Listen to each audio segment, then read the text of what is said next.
আমার জ্ঞানের প্রথম যখন লাগলো ভালো গান, সে গান ছিল তার, নাম তার কিশোর কুমার। আমার জ্ঞানের প্রথম যখন লাগলো ভালো গান, সে গান ছিল যার, নাম তার কিশোর কুমার। কিশোর কুমার, কিশোর কুমার। নমস্কার, আমি শুভাশিস। দ্য বেঙ্গল ভয়েস পডকাস্টের আজকের নিবেদন কিশোর কুমার।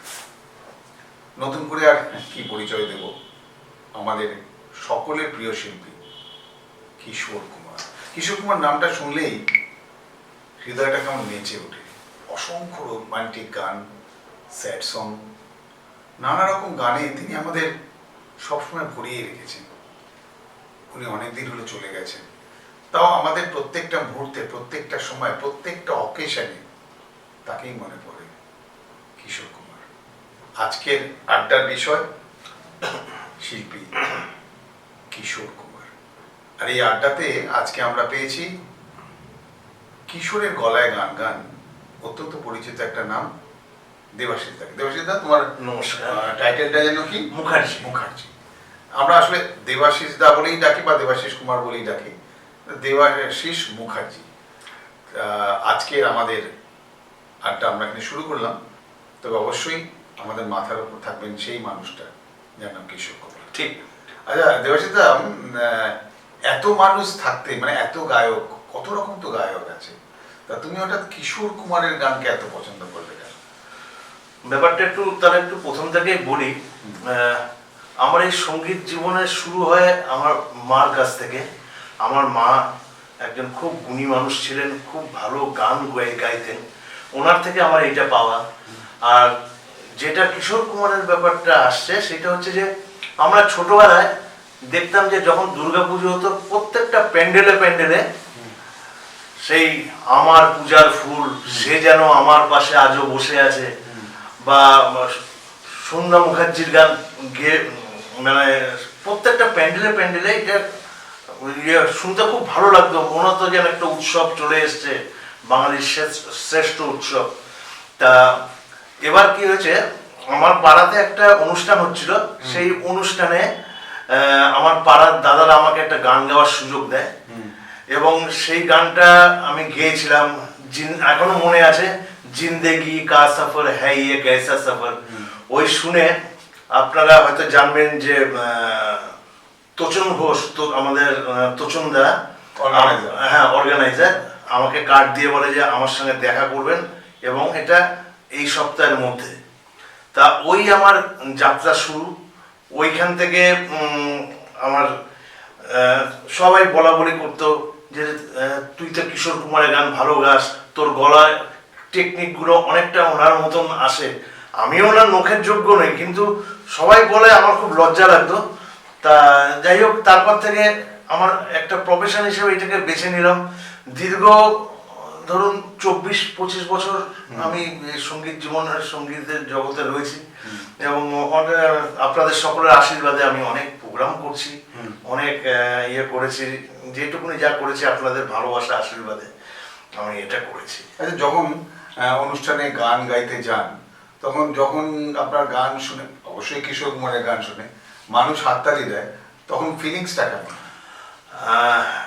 সবই তো আমার গুরুদেবের জন্যে। আমার গুরুদেব কিশোর কুমার, মনে হয় যেন উনি আমাকে সামান্য কিছু আশীর্বাদ করেছেন, এবং আমার মনে হয় যে আমার মার একটা স্বপ্ন ছিল যে আমি একজন ভালো গায়ক হব। আমি কিছুটা হলো মার স্বপ্ন আমি পূরণ করতে পেরেছি। এবং আমাকে মা কিন্তু ছোটবেলায় যখন ক্লাস 3-তে পড়ি, তখন থেকে মা আমাকে তবলা শেখাতো, মানে আমার সঙ্গীত মিউজিকের সেন্সটা গ্রো করে, হ্যাঁ, যাতে রিদিমের সেন্সটা ইয়ে করে। তারপরে মা আমাকে এই গানের ইয়েতে আমাকে খুব ইন্সপায়ার করে। আমি আস্তে আস্তে যা হয় আর কি। আচ্ছা, আমি আরেকটা মানে কথা প্রসঙ্গে, আড্ডা প্রসঙ্গে বলছি। হ্যাঁ। ধরো তোমার সামনে এক্ষুনি কিশোর কুমার দাঁড়ালেন, তা তোমার কি তাকে বলবে বা তোমার অভিব্যক্তি কিরকম হবে? ধরে নাও তুমি একদিন ঘুম থেকে উঠে বারান্দায় বেরিয়ে দেখলে কিশোর কুমার দাঁড়িয়ে বলছে এসে বেটা, তা তোমার রিয়াকশন কি? তখন তুমি কি করবে? ব্যাপারটা এমন যে আমি ধরে নিলাম না, আমি ওনাকে সবসময় প্রত্যেকটা মুহূর্তে আমি গানে গানে ওনাকে আমি পাই। যেরকম যে কথাটা এখন বললেন, এই কথা অনুযায়ী আমার সবসময় এটা মনে হয়, সে যেন আমার পাশে আজও বসে আছে, সে যেন আমার পাশে আজও বসে আছে, চলে গেছে দিন তবু আলো রয়ে গেছে, চলে গেছে দিন তবু আলো রয়ে গেছে, সে যেন আমার পাশে আজও বসে আছে।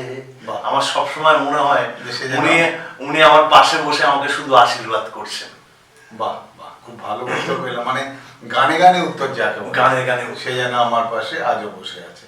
আচ্ছা, কিশোর কুমারের গান মানে ধরো কত রকমের তো গান আছে, স্যাড সং আছে, প্রেমের গান আছে, মজার গান আছে, আমরা দেখেছি।